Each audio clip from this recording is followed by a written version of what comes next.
மக்கள் முன்னேற்றத்திற்கு முதல் 3 ஆண்டுகளிலே 7000 கோடி, 11000 கோடி, 15000 கோடி, 17000 கோடி என்ற நிலை மாறி இந்த ஆண்டிலே மட்டும் 22000 கோடி தாழ்த்தப்பட்ட மக்கள் முன்னேற்றத்திற்கு மத்திய அரசு வழங்கி இருக்கிறது. அதிலே நீங்களும் அதிலே அடங்குகிறீர்கள் என்பதை நான் மகிழ்வோடு சொல்கிறேன். இந்தியாவிலே தாழ்த்தப்பட்ட மக்கள் அவர் எந்த துறையை சார்ந்த இருந்தாலும், எந்த பிரிவை சார்ந்த இருந்தாலும், அவர்கள் அனைவருக்கும் சமூக அந்தஸ்து, பொருளாதார அந்தஸ்து, கல்வி, வேலை வாய்ப்பு இவைகளே முன்னுரிமைப்படுத்த வேண்டும். இதன் மூலம் இன்றைக்கு வழங்கப்படுகிற இடஒதுக்கீடு கொள்கையிலே முழுமையாக அவர்கள் பயன்பட வேண்டும் என்று நாம் இன்றைக்கு அந்த செயல்பாட்டை நிறைவேற்றிக் கொண்டிருக்கிறோம்.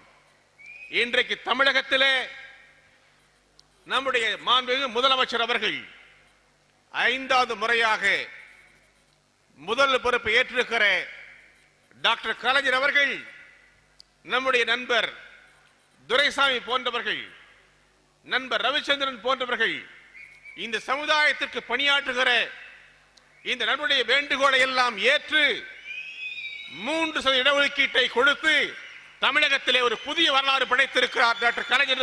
மிக இல்லை. சட்டப்பேரவையிலே நண்பர் மாண்புமிகு துரைசாமி அவர்கள் இந்த தீர்மானம் நிறைவேறிய போது அவர்கள் பேசிய அந்த வார்த்தைகளை நான் இன்னும் நினைத்து பார்க்கிறேன்.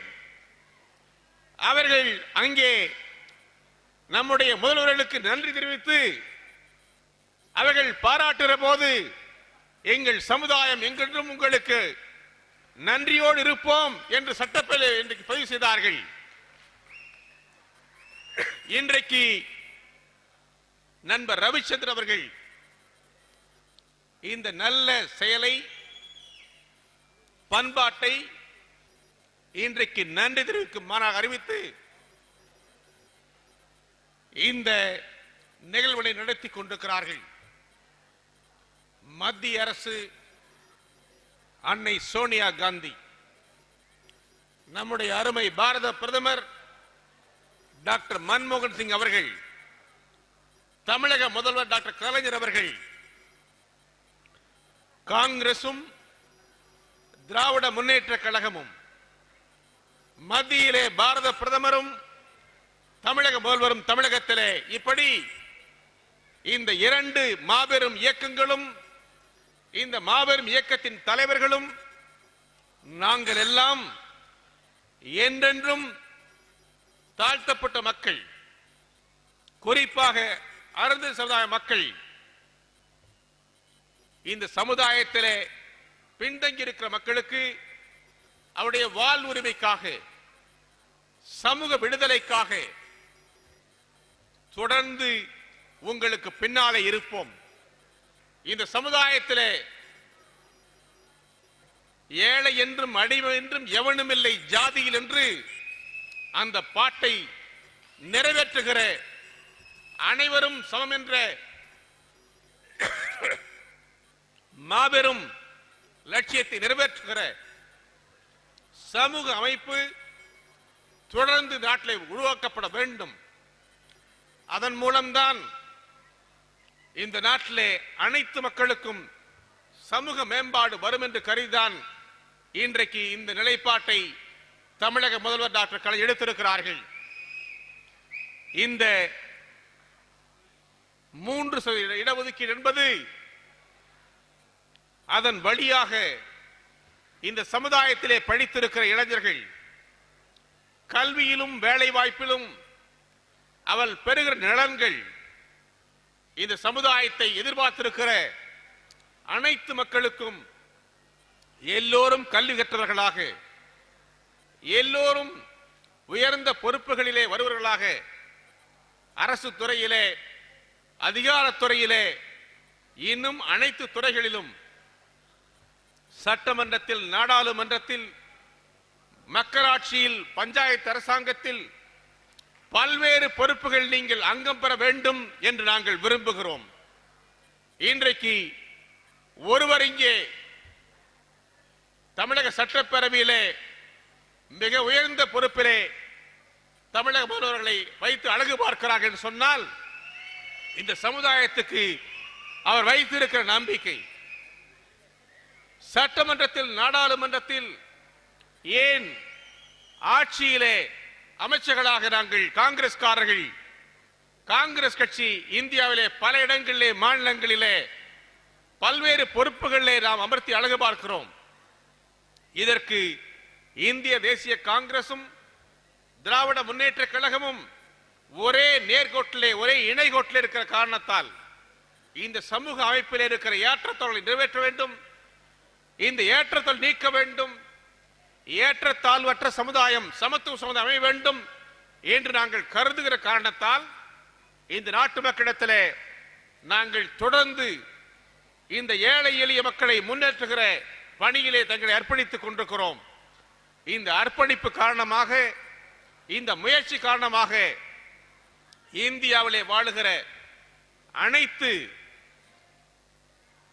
சமூகத்திலே தாழ்வில் இருக்கிற மக்கள் தாழ்த்தப்பட்ட மக்கள் முன்னேற்றத்திற்கு இந்திய தேசிய காங்கிரசும் அன்னை சோனியா காந்தி அவர்கள் தலைமையும் தொடர்ந்து மத்தியில் நீடிக்க வேண்டும். அந்த தொடர்புக்காக நீங்கள் கடந்த காலங்களிலே எங்களோடு இணைந்து பணியாற்றி மாபெரும் வெற்றிக்கு எங்களை சொந்தக்காராக்கி இருக்கிறீர்கள்.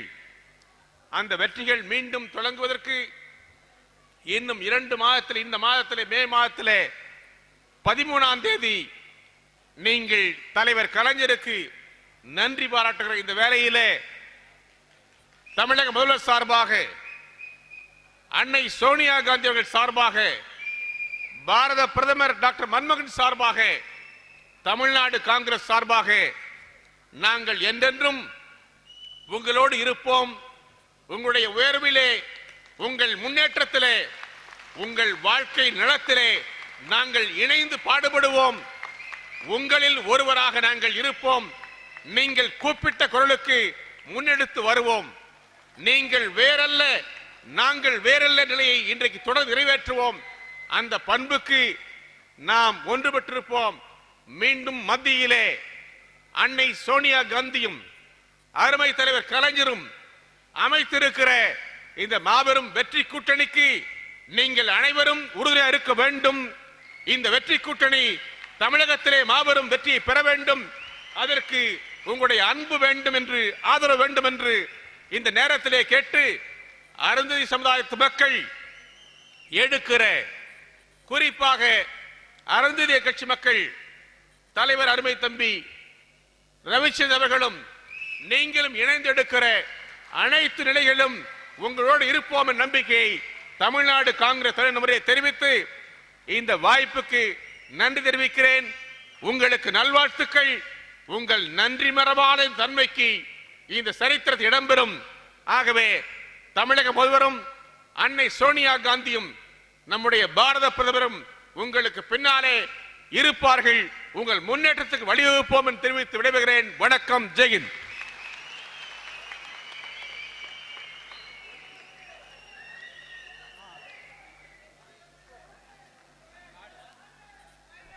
சென்னை மாவட்டத்தின் சார்பாக அருந்ததி மக்கள் கட்சியின்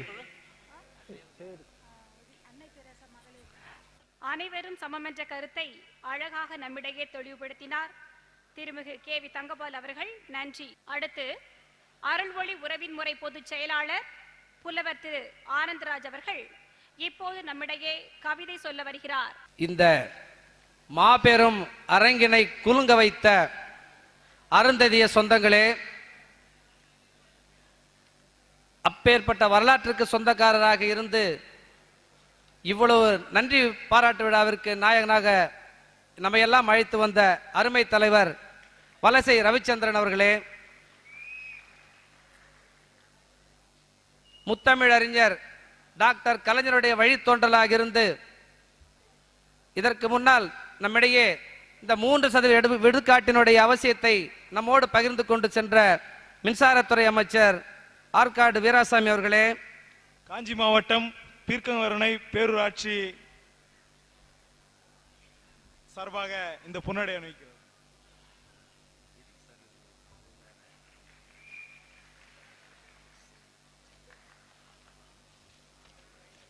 காங்கிரஸ் பேர் இயக்கத்தின்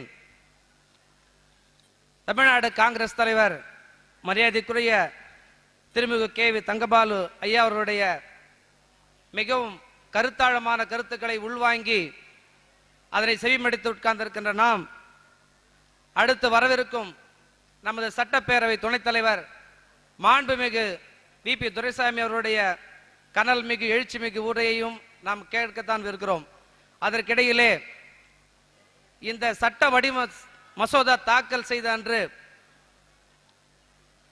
தளபதி ஸ்டாலின் அவர்களுடைய அவர் சட்டமன்றத்தில் எடுத்துரைத்தவற்றை நான் அந்த கவிதனை மட்டும் வாசித்து கலைஞர் அவர்கள் மருத்துவமனையில் இருந்து நமக்காக எழுதிய கடிதத்தினுடைய அந்த வரிகளை மட்டும் உங்களுக்கு வாசித்து விட்டு செல்ற உங்கள் அனுமதி வழங்குகிறேன்.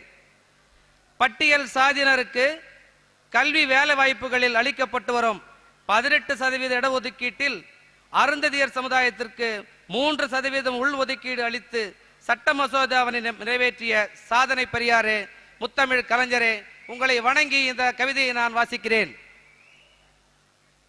தளபதியாரின் வைர வரிகளை சட்டப்பேரவையில் மட்டுமின்றி அருந்ததியரின் நெஞ்சங்களிலும் பதிய செய்த நெகிழ்வுரையை நன்றியோடு நினைவு கூறுகிறோம். பாதி நகரம் பாதி கிராமம் இன்றும் கூட பகுதிகள் பல இருக்கவே செய்கின்றன. அங்கெல்லாம் வைரமணி முத்துவடம் வயிறு மறையும் வரையில் பச்சை மரகத பதக்கம் இச்சை அடங்க பூட்டிக் கொண்டு எடுப்பு சிறப்பாக வாழுகின்ற ஏழடுக்கு வீட்டுக்காரன் எப்படியோ ஆனவன் திடீர் பணக்காரன்.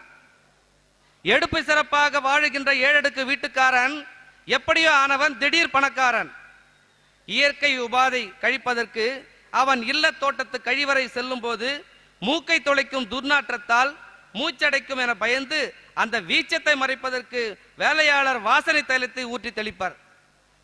கழிவுற்ற மலத்தை கைகளில் அள்ளி கண்கலங்க ஒரு தொழிலாளி தலையில் சுமந்து தன் நிலையை நினைந்து நடக்கும் காட்சி இன்னமும் நடக்குதே இந்த நாட்டில் என சுய மரியாதை சுடரொளியை பின்பற்றும் நாமெல்லாம் பெரிதும் பதபதைக்கும் அளவுக்கு நீருக்குள் மூச்சடைக்கு மூழ்கியும் தாழ்த்தப்பட்டோர்கள் மிகவும் தாழ்த்தப்பட்டோராய் கடைசி பிரிவினர்கள் கடைக்கோடி பிரிவினராய் வாழ்ந்து வரும் அருந்ததியரின் முன்னேற்றத்திற்கு சிறப்பு சலுகைகள் அளிப்பது அவசியம் என கருதி தற்போது ஆதி திராவிடர் வழங்கப்பட்டு வரும் இடஒதுக்கீட்டில் நமக்காக தனி உள்ளிட ஒதுக்கீடு வழங்குவது பற்றி அனைத்து கட்சியினரும் கலந்தாலோசித்து முடிவு செய்த இந்த அரசு கருதியுள்ளது என 23/1/2008 ஆளுநர் உரையாக சட்டப்பேரவையில் அறிவிப்பு செய்த தளபதியாருக்கு நமது நெஞ்சார்ந்த நன்றியை முதலில் சமர்ப்பித்துக் கொள்கின்றோம். அடுத்து நமக்கெல்லாம் கருணை கடலாக வள்ளல் தன்மையிலே கர்ணனாக இருந்து இன்றைக்கு நம்ம எல்லாம் வழிநடத்தி வரும் நமது முத்தமிழ் அறிஞர் டாக்டர் கலைஞர் அவர்கள் சாதனை வரலாக கருதி மசோதா சட்டப்பேரவையில் நிறைவேற்ற உறுப்பினர்களின் விழைவுதனை வேண்டிடவே எண்ணிருந்தீரே, உம்மை நாங்கள் வணங்குகிறோம்.